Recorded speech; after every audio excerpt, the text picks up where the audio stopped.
আসসালামু আলাইকুম। ডিসেম্বর মাসের স্যালারি দিয়ে আমার বাবুদের জন্য কি কি কিনলাম আজকে সেটাই শেয়ার করব। তার আগে বলে নিই, ভিডিওটি যদি ভালো লাগে তাহলে অবশ্যই একটা লাইক, শেয়ার এবং সাবস্ক্রাইব করবেন।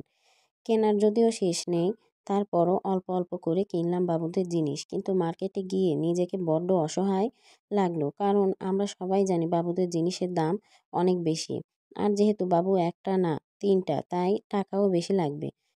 প্রথম মেয়ের সময় কদমো ব্র্যান্ডের জিনিস ইউজ করেছি, কিন্তু এখন আর পারছি না।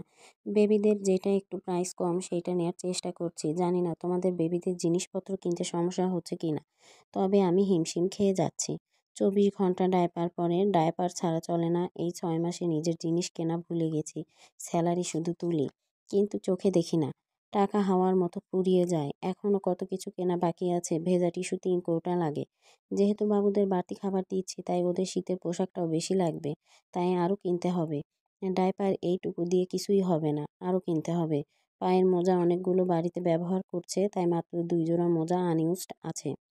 কাপড়ের জুতা এবং হাত মোজা 2 জোড়া কিনেছি, আরও কিনতে হবে। মেয়ের জন্য কিছু ড্রেস কিনেছি, আরও কিনতে হবে কিছু। ছেলেদের ডায়পারের সাথে র্যাশ ক্রিম, ক্লোট্রিম ক্রিম নিয়েছি। আর আমার পাউডার সবসময় লাগে, তাই পাউডার কিনেছি 2টা।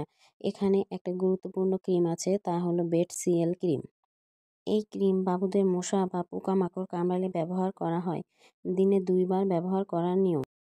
বাবুদের একটু একটু করে বাড়তি খাবার দেয়া শুরু করেছি, তাই সেরিলাক কিনেছি। এছাড়াও আরও অনেক কিছু কিনেছি, এগুলো দেখানো হয়নি। জিনিসগুলো একটা এক এক জায়গায় রাখা, তাই দেখানো সম্ভব হলো না। আজ এ পর্যন্তই।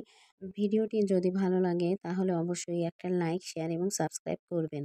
আল্লাহ হাফেজ।